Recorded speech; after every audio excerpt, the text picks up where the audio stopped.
Welcome guys. So today we're going to be talking about congruence, and I've been putting off this video for about 2 months because I'm like, who is interested in knowing what congruence is? But I'm going to do it nonetheless. Welcome to Counselling 101. So congruence is one of the 3 core conditions that we talked about Carl Rogers. It's used by all counsellors no matter what approach they use, whether it's CBT, psychodynamic, humanistic. We all incorporate 3 core conditions into our counselling. So I did a video on empathy, and this is the second video on congruence. This is a kind of a series on the core conditions, let's say. Congruence essentially is about being open and honest and being harmonious with yourself, within yourself, and with others around you and your experiences as well. Google defines it as agreement or harmony, compatibility, which is very simple and straightforward because essentially that's what it is. We had a whole lecture on it which made it complicated, but in simplicity, if you want to understand what congruence is, it's just being about 100%. It's about being real, it's about being true to yourself and true to others, and essentially just not being fake, especially in the counselling room. It has a big impact on how much you'll benefit from counselling. So how does one become congruent? So congruence is not just for the counsellor, it's not just for the client, it's for both of you. If one of you lacks congruence, then the chances are you're not going to make as much progress in your counselling as you should. So if you come into counselling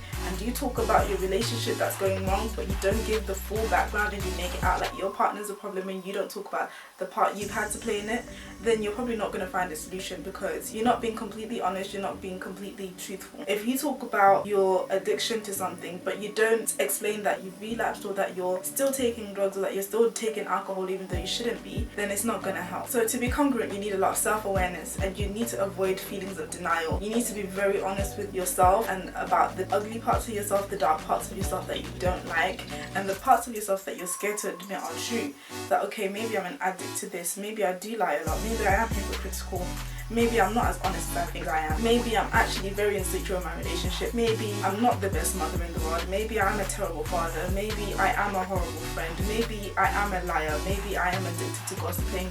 Like whatever it is, if you admit it, then you are able to get closer to your journey of healing or your self-discovery or whatever it is that you're looking for in counselling. And the same goes for the counsellor. It's important that the counsellor is open and honest about what they're feeling, what they're thinking, and not necessarily that every time that you say something they have to share what they're feeling. But for example, they might be feeling that you're being distant or that you're being closed off. They should be open about that. Oh, I sense that you're a bit closed off today. Is there something that's causing that? Is there something that you would like to disclose with me? That's the counsellor being honest and open about the atmosphere in the room, that they're experiencing is not what they normally experience from you. Them being honest about that is a form of congruence. That is congruence in action. So a very basic example of congruence is I'm uncomfortable in a situation with somebody or somewhere. I acknowledge that I'm uncomfortable. So it happens in a lot of situations. If I'm happy around this person but I'm not happy around that person, acknowledging that and accepting that that's how I feel, that's congruence. Being awkward, feeling awkward at a funeral, maybe laughing at funerals, acknowledging that that's what I do and that's how I feel, that's congruence. But being in denial that, no, I don't feel awkward, but you do feel awkward at funeral, just say you feel awkward. So acknowledging that, okay, I don't feel comfortable at funerals, instead of lying about it and being in denial about it, maybe it's best to avoid funerals than going there and lying about how you feel, because it's only going to cause more discomfort and you're probably not going to get to the root of why you feel awkward or why you feel like laughing at funerals, instead of just accepting that that's how you feel. I hope that's a very simple broken down version of what congruence is basically being honest, being open, being at harmony with yourself inside and outside. What you're seeing and what you're feeling is true to what you're saying and how you're acting, and vice versa. So the opposite of congruence is incongruence. This is the lack of harmony. It's an uncomfortable state where you're not being true to yourself and you're not being honest with yourself about how you're feeling or what you're experiencing and how you're behaving and why. In a counselling room, it might look like this. A client might be talking about something very distressing and they may be on the verge of tears and you're feeling very emotionally affected by it. What a counsellor might say in response is, as you're speaking, I feel my heart is sinking and I feel very upset to hear what you went through. That's congruence. So the counsellor now opening up about how they feel in that moment probably increases intimacy, increases connection, increases the bond between the two of you, and it helps probably the client to open up more because they don't feel like they shouldn't cry. It probably encourages them to be more open about what they're feeling and to probably cry as well, because the last thing you want to do as a counsellor is to encourage a client client to stop crying about something. Congruence is very rewarding in a counselling relationship because the more both people are open and honest, and the more people are vulnerable, the greater the intimacy, and usually the better the results that come out from counselling. Like I said, the moment you start to hide things and lie to your counsellor about something, or lie to yourself, there will always be a barrier that stops you guys from reaching the next level or being able to achieve the goals that you've set for your counselling if you've set some. Here's another simple example of how congruence helps a counselling relationship between a client and a counsellor. A client may come in late and they may be avoiding eye contact because they're embarrassed and they feel like maybe you're angry with them. They may think that their counsellor is angry with them for being late. The counsellor actually might notice that, okay, the client is avoiding eye contact with me today. He or she doesn't normally do that. I wonder why. As a counsellor, it would probably be very good of you to be congruent and address this within the counselling session. You might say, oh, I'm noticing that you're avoiding eye contact with me a lot today. Why is that? The client might then say, oh, I thought you might be angry with me for being late, and I didn't want to look at you in case I could see in your eyes that you were angry at me.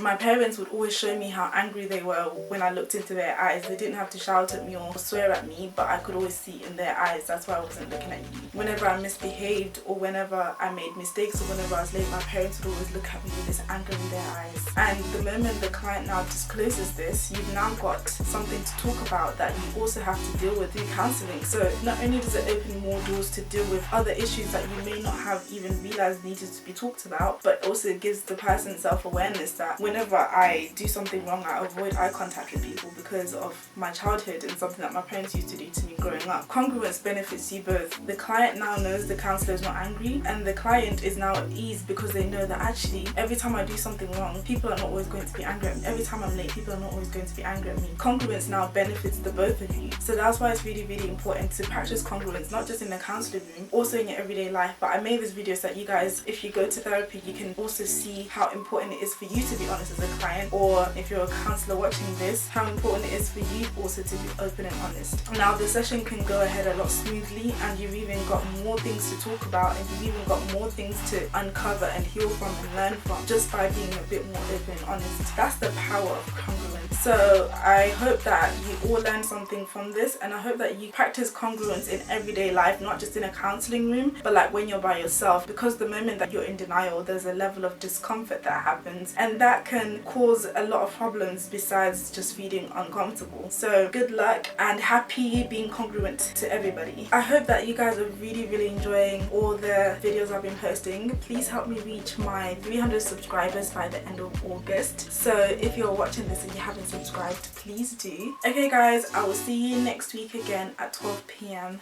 Bye. It increases the it creates. Yes. I don't want my hair. I don't want my hair to be done. Okay, that's fine. I'm in the middle of recording. No, but I don't want to be. I don't want my hair to be done. I didn't say you have to have your hair done. No, Mum said, but I don't want my hair to be done. I can't do anything about that. But I should wash it. Okay. Can I talk to you about it later when I finish recording? Okay. Is it gonna take long? No, it's not gonna take long. How long? It's just a few more minutes. Just a few minutes. Yes. And then I want to play a game. Hey, come. I bought you some earrings. Can you keep her out, please? I'm recording it. She just walked in on me recording. Thank you.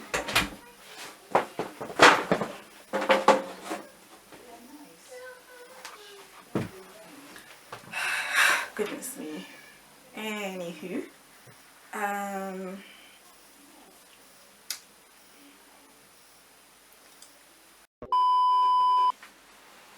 mwah.